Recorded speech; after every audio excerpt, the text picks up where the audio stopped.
Hello and welcome to the LA Venture Podcast. We're David Waxman and Minnie Ingersoll, partners and investors at TenOneTen. We've watched Los Angeles grow from a sleepy tech backwater to a bustling mecca of startup opportunity. Through conversations with fellow investors and a few other special guests, we'll deliver an insider's view of the LA tech scene.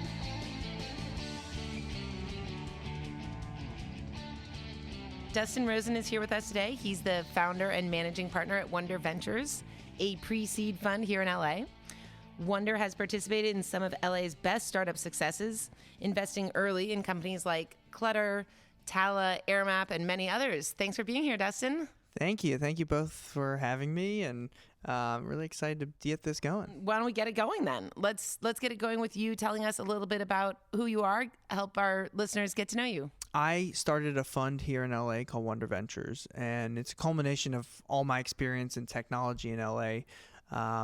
I moved to LA, part of the fun story, actually, to work in the mailroom at the William Morris Talent Agency for the old Entourage HBO TV show fans. I was Lloyd answering phones. Fun year of experience, but not the right fit for me. But luckily, the agency started a venture fund. I was the only person who raised my hand to get a job from talent, Hollywood to tech and venture capital, which I think 10 years later would be a very different experience where lots of people want to now get into venture capital, and allowed me to set me off on my career where I spent 2 years as an associate at a venture fund, and then about 10 years ago started my own startup. So it was called Pose. It was one of the first mobile shopping apps on the iPhone. We had 10 million downloads. I had a 30-person team in Santa Monica. Kind of a hot startup for a hot second. And then quickly not quite as hot, and we ended up selling the business in 2013. More of an acqui-hire than a big exit, which I'm always really honest with founders about. I think there's too much kind of overblowing of people's exits. And started Wonder Ventures in 2014 as I looked around LA and said there's just not a lot of great early capital. I think angel investors in LA are different than the Bay Area, and the first $500,000 to $1 million is the hardest thing for people to raise. And so Wonder Ventures, we aim to be the best earliest check in LA, and we also happen to have our favorite co-investors like TenOneTen that we love co-investing with. Are there any particular lessons from Pose that you carry forward? I would say there are thematic things specific to the business we built that I explicitly don't invest in, although I actually try to take like one call a month with a similar social or shopping or mobile founder and explain. And there are two things. One is I don't believe content and commerce mix. We raised at a time where that was a very hot thesis and we were at the forefront of it. I think people are either browsing content or deep down the funnel ready to buy. And the optimal blend of the two isn't a product that we think exists. We think even a Pinterest is kind of the closest you get. We were competing with them. I think that's a content place. I think people browsing, ad models work there. But the actual shop, if Pinterest was valued on their conversion directly attributable to them, they wouldn't have a very good business. And so that was certainly where we failed. We tried to make that work, and I yet to see anyone really truly succeed in it. So Wonder Ventures is very explicitly pre-seed. Yeah. And that's a relatively new term, so I'd love to hear your definition of pre-seed and why you chose that. Yeah, so I love giving this explanation because it also was new to me, in that I started this because of the lack of early funding in LA. And so our fund one was writing $50,000 to $100,000 checks. We saw ourselves as filling an angel investor gap in LA with those checks.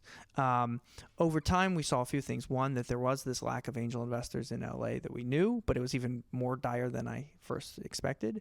And therefore, we often found a bunch of angels that couldn't find a lead. Who was going to set the price for this? Who was going to lead it? And so with our fund two, we can now write checks up to $500,000. But most importantly, and exciting for me, I can now lead that round. I can write a term sheet. I can price it out, negotiate with the founders, and catalyze this angel round, which is actually more where I like to think of it versus pre-seed, but we needed something to define earlier than seed. There were no letters before A, so we invented seed, and there were no what do we do before seed. To be honest, the evolution is what you guys see as well, is everything's gone up stack. So my first Series A round, if you will, or seed round was $1 million for Pose on a $4 million pre. That's now a pre-seed round. That's what Wonder Ventures does all day. And the seed rounds are 3 on 10 my Pose Series A was 3 on 10. And so just a 10-year shift in valuations and what we call things. Cool. And are you writing term sheets and pricing rounds usually, or?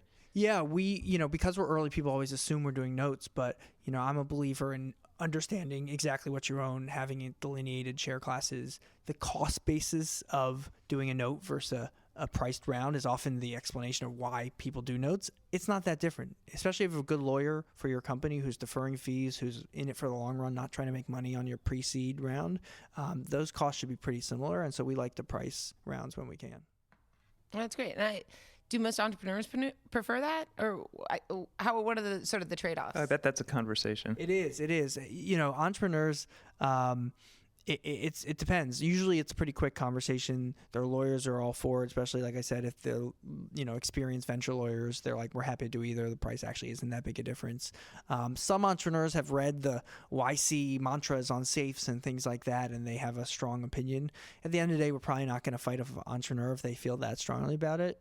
But I'd say that's 1 in 10 that actually push back if we're willing to do the work and they don't see a major time or cost difference. Do you create a board?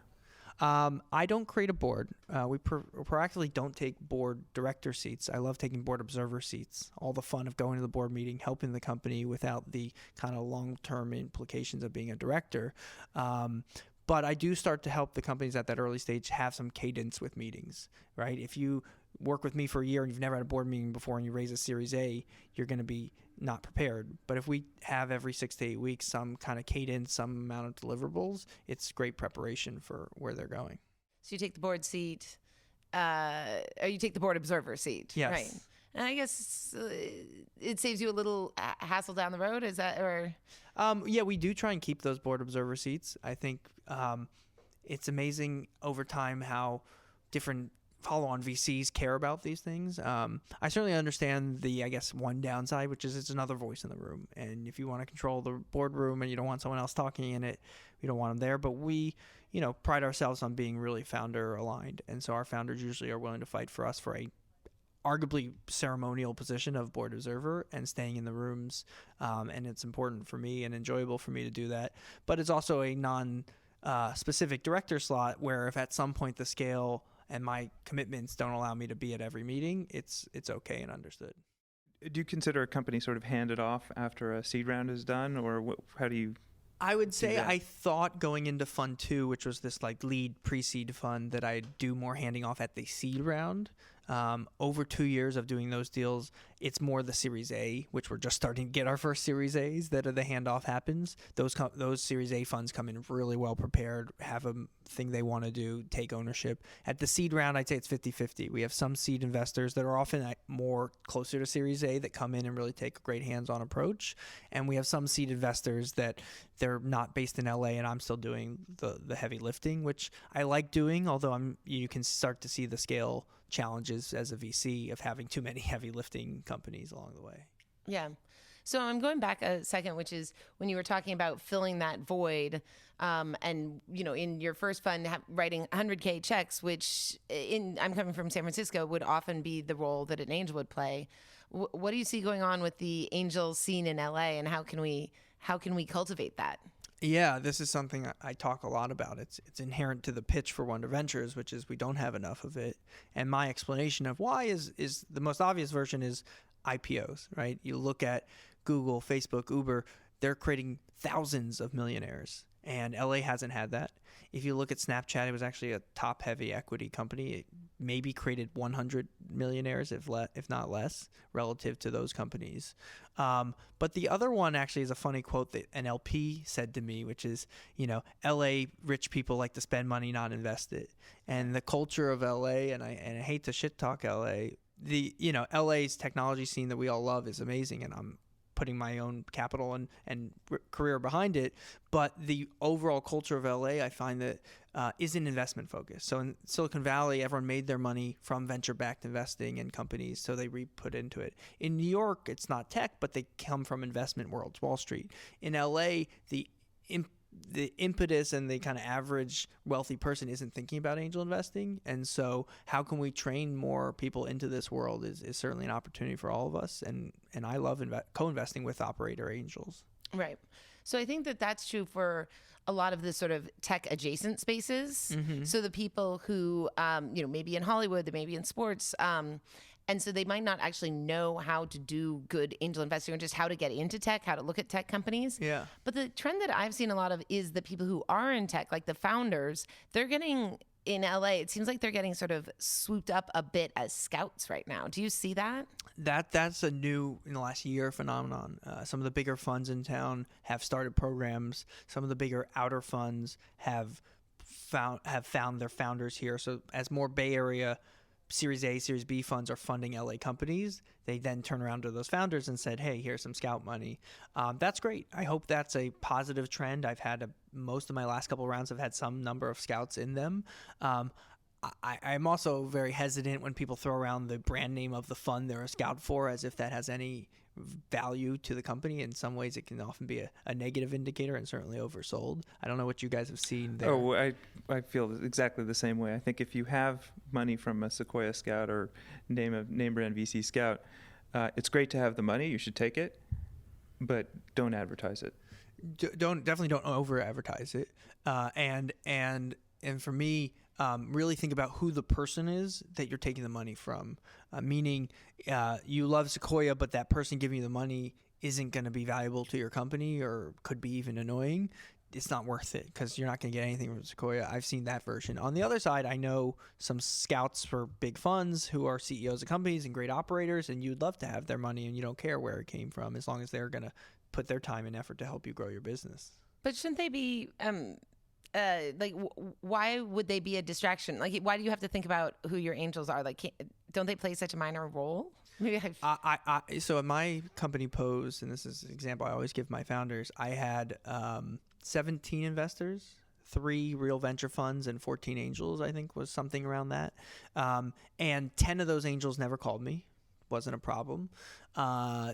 2 of them were amazingly helpful operators, and 2 of them would call me all the time with the most annoying, waste my time or afraid of losing their small amount of money things. And so you really do want to think about it because it can become a real pain in your neck for not a lot of money. And, I generally want more angels in the deal, but vetting who they are and how they're going to engage with you over time is important. Where do you get a lot of your deal flow from? And do you get deal flow from angels or do you bring angels in when you're investing? Yeah. To the latter question, definitely yes. We love to find a deal. Let's say it's a $600K round. We're putting in $400K. That's what we do here at Pre-Seed. That $200K is optimally split up amongst 4 to 8 angels, 25 to 50K checks. And we're hunting angels who we believe can be value add to that business. Have you been a CEO of a related company? Are you an executive at a big company that might be in that space? We did an investment in a company in the trucking and logistics space, and we brought in 2 of the highest ranking former Uber employees as angels into the deal. And they have had, they aren't always there, but when we call them, they have the most specific, valuable answers. So we love creating and bringing in those angels to our deals. As far as deal flow from the angels, I think that's something we all want to work on here in LA and trade back and forth. And, the one corollary is I'd say the best angels have rightfully recognized that their best access is a little bit later. If I'm the CEO of a really well-known company in LA, I get kissed into highly competitive Series A's, even Series B's. So why should I waste my time sorting through all these early companies when I can get kissed into the pre-vetted best ones? But won't they get a lot more ownership if they come in like you're coming in? I don't think they're thinking about it as portfolio, right. Structuring as we are. Some of them love the early, so love the helping, love the hands-on, but some of them are just, I'm running my own company. These are often ones that are currently operating. So I'm running my own company. I'm very busy, and I'm just going to take the pre-vetted best deals when they come to me. So I've had the good fortune of knowing you for a while, and we've, as a result, looked at some of the same deals.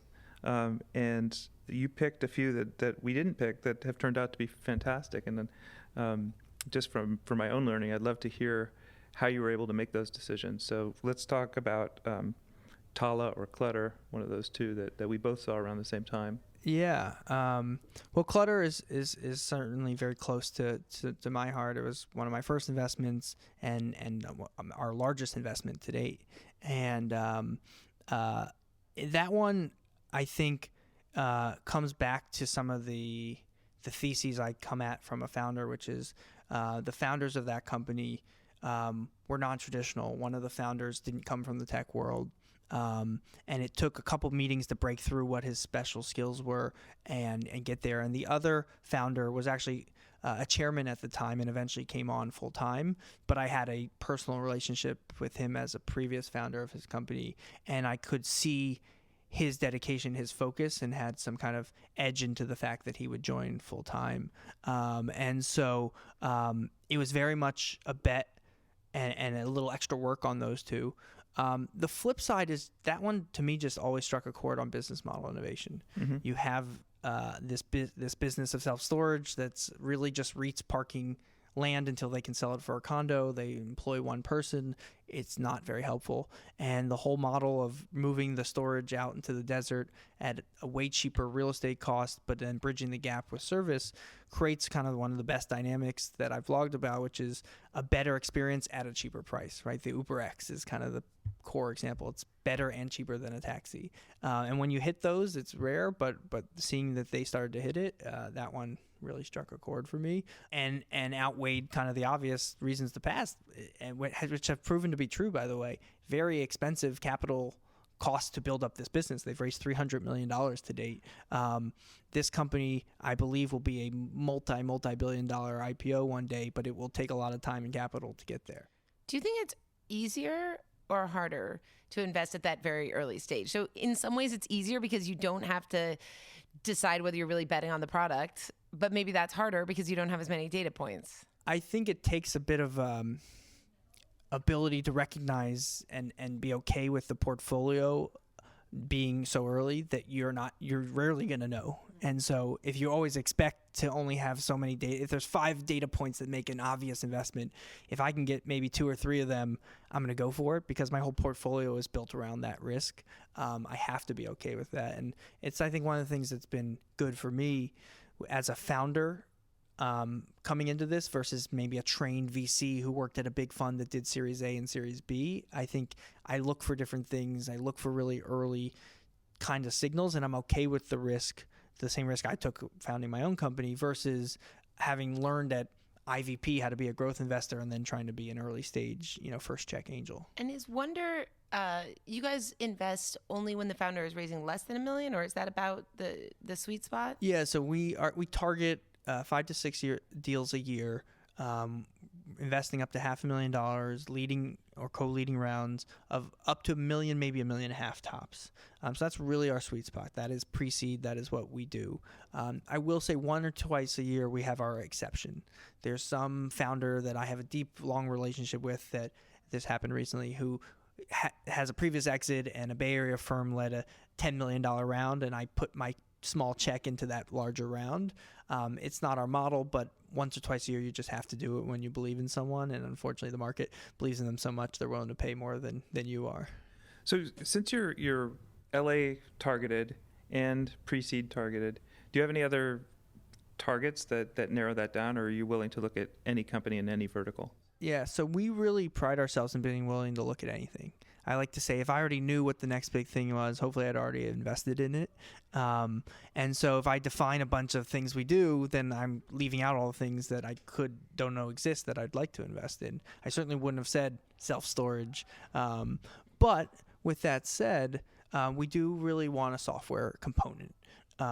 If it's deep hard tech or biotech, that's not for us. But we've done great in things that touch clean energy, agriculture, finance, healthcare. So we're willing to look at anything. And I think being true early stage, high risk, like I say, almost angel capital here in LA, we want to see everything. And so while up the stack VCs say, hey, only send me your 2 best deals a year, we want to see every deal. We're combing through as much as we can. And that's kind of part of our kind of sourcing focus is the volume actually that we look at. So I met a couple founders that you had recently invested in just last night or the night before at where you spoke. And they were earlier than early. I think one of them hadn't even left his full-time position yet, or at least his team hadn't. Where are you finding those? that's part of me adjusting as well, right? Seed funds are coming down market. Everybody's, A funds are coming into seeds going earlier. That specific example was a founding team that I met in a previous business that was unable to raise money. I spent a lot of time with them in the room telling them, you seem really talented. I just really don't like the business you're building. And I actually don't believe that you have the founder market fit, that you're starting because you think it sounds like a good business versus you really believe in it. And actually off that pass, which I think was a little tough for them in the room, to be honest, because I was kind of blunt in a way I'm not always. We built a 6-month relationship of, well, let's think about what else you could build and who else are you as a founder. And that relationship blossomed into ideating together and, kind of getting the opportunity to invest so early because I was helping them come up with the concept that they were actually working on. That's terrific. Are there any kind of companies or pitches that you're feeling are saturated right now? I think we all have our bugbears on that. Yeah, you hear, in LA especially, anything like influencer marketing, influencer networks, you hear that a lot. Tons of D2C consumer brands, the latest home care this or whatever. You always got to be careful when people are throwing buzzwords like AI or autonomous into pitches, robotics. But, I try to not rule anything out without taking at least a peek to see if there's something there. Because I think some of my best investments have been in spaces that at the time felt crowded, right? When Clutter raised, it was actually kind of the height of Uber 4. Right. And that was there was MakeSpace as well. There were a couple other folks. There was competitors. Yeah. But everyone was kind of, I think, on the wrong side of Uber 4. And I never thought of Clutter as an Uber 4. I thought of it as its own business. I want to be careful not to do that. So to my own point, influencers are a real and I think lasting part of our future micro economies and gig economies. So I probably should be spending more time trying to figure out where the opportunities are. Great. Can we move into random personal questions? I guess so. Fantastic. I'm not sure this is either random or personal, but I really want to know, is there conventional wisdom that you hear from VCs that you disagree with? There are definitely a couple things that come to mind that I would say not a hard disagree, but I would question. Which one of them is around founder updates. As a VC, I certainly really appreciate founder updates. We have a co-investment where a founder writes some of the best updates you've ever seen, and we really appreciate him for that, and it gives him clarity of what he's doing. But I will say personally, of 46 investments now, there's a probably negative correlation or at least a anti-correlation, which is the best companies in my portfolio do not send updates, never have, and are less likely to send them. And so I think some founders, that's part of how they work, how they get their mind together, how they prep and think about things. But I think a lot of the best operating hands-on founders, as long as I trust they're deep in their business and they're doing the right things, are not taking time to update a bunch of random investors. I guess I'm in the mainstream because I really think differently about it. And when I think about it, it's not so much so everybody can know, but so that the founder is maximizing the leverage from that team of investors. Yeah. And also, maybe more importantly, prepping for a bad day. If you don't hear from a company for a long time because things are going well, that's totally fine. If you don't hear from a company for a long time and then you hear that something's wrong, I don't feel like the people who weren't kept up to date are really in the trenches with the founder. Yeah. But we can agree to disagree. It's not a complete disagreement. Those are valid points. The cynical VC would say, well, we're playing for the upside winners, not the downside losers. And so helping, I'm not cynical. I help every company. I've been in too many trenches with too many companies I know weren't going anywhere, but I enjoy doing it. I would just say that to me, I don't push it, at least as a VC. I appreciate it when it comes. I try to encourage it a little bit, but it's not, I've seen a lot of success without it, so I don't believe it's a must do. The other one would be, thinking about decks. So VCs love to ask for decks. I love the ability to both be pitched and for my companies to pitch and try and get into pitches without decks.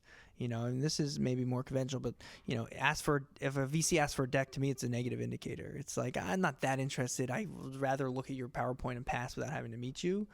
Push to get that meeting without a deck and try to do that pitch without a deck. Okay, on this one, I'll be point counterpoint.